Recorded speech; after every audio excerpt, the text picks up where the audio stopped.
What's up for April? Jupiter, Mars, the Lyrid meteor shower, and 2016's best view of Mercury. Hello and welcome. I'm Jane Houston Jones from NASA's Jet Propulsion Laboratory in Pasadena, California.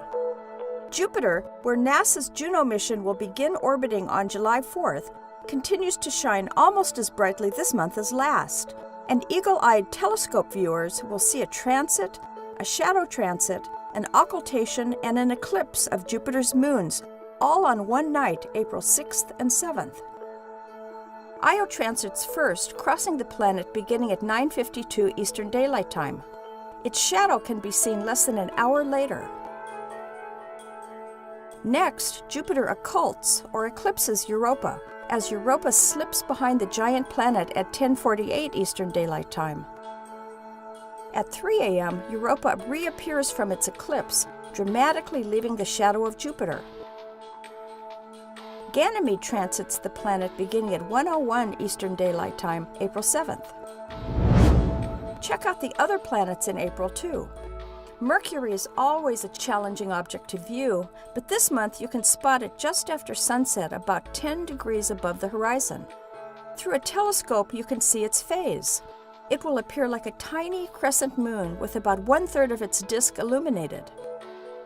Mars is finally visible before midnight this month. It rises in the southeast at about 10 p.m. by the end of April. The best observing of Mars will be when it's highest in the sky. This means a few hours before dawn. Its brightness and apparent size increase dramatically this month. By month's end, Mars appears nearly twice as bright as at the beginning of the month. About mid-month, you'll see Mars near its rival in the sky, the similar-colored red supergiant star Antares. The name Antares means equal to or rival of Mars.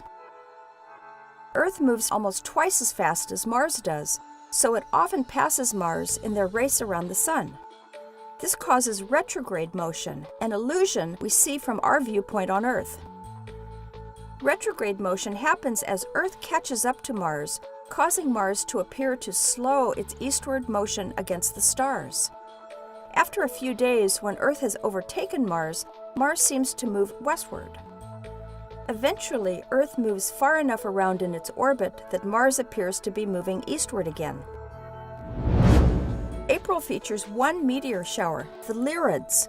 This year, the Lyrids are marred by the full moon. The best time to view will be just before dawn on April 23rd, when the constellation Lyra is overhead and the moon will be near to setting.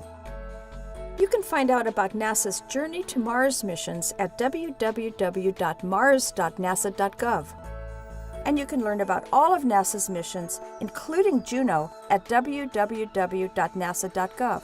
That's all for this month. I'm Jane Houston Jones.